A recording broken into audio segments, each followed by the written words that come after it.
back in the 40s and 50s, the original standard television had a 4:3 width to height ratio. That shape was chosen to be a slight rectangle, but still mostly square, thus having the maximal screen area for the given dimensions. And that's still the ratio on many TVs and computer monitors in today's homes. The problem is, hardly anybody today creates video content in a 4:3 ratio.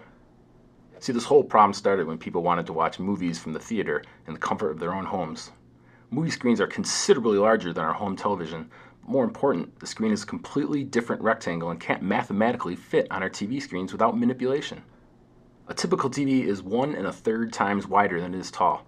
Some movie screens could be up to 3 times as wide as it is tall. So what are we going to do to make it fit? Well, we have all kinds of options.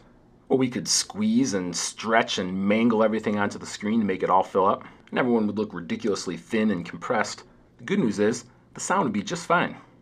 Although I don't think people would be too happy about that option, particularly the actors in the movie. We could just cut a chunk of the original movie like a cookie cutter and just see that frame of the movie. Problem with that would people and objects be speaking from off the screen, or even worse, they might be cut in half.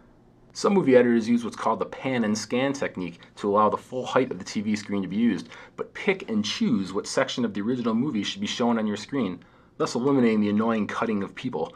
Imagine that job, staring at a 4:3 hole watching movies all day, deciding for everyone which piece of the screen is the most important part for people to see. Now let's do a little quick math.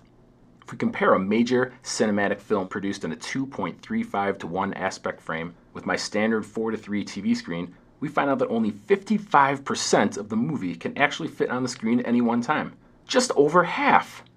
You've seen the disclaimer at the beginning of the movie on TV or DVD that says this film has been modified from its original format to fit on your TV screen. Well, what it should say is, we are only displaying 55% of the movie of our choosing. Now for all the full screen TV lovers, this is your dilemma. Do you want to see all the movie, or is 55% good enough? How about new TVs? Around the start of the century, some widescreen TVs emerged in a 16:9 or 1.78 times wider than it is tall. Well, this screen fits a movie a little better, but still only shows 75% of the original movie at one time. Suppose someone made a TV for your living room that was actually 2.35:1 to show those full movies. Well, if the TV were the same height as the most current 50-inch TVs, that TV would be close to 6 feet long. And on top of that, you'd only use the full screen when you watched movies. Most of the other content would have to be stretched or have empty space on the sides of the screen. Of course, there is one more option. We can just shrink the movie screen proportionally to fit the width of your home television. Now we can mathematically scale the original to fit exactly the width of the screen, and this will preserve the entire movie screen but show the infamous black bars along the top and bottom that so many television watchers abhor.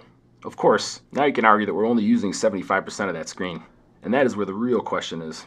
Do you want your full screen, or do you want to see the entire movie? Most likely, you just need a bigger TV.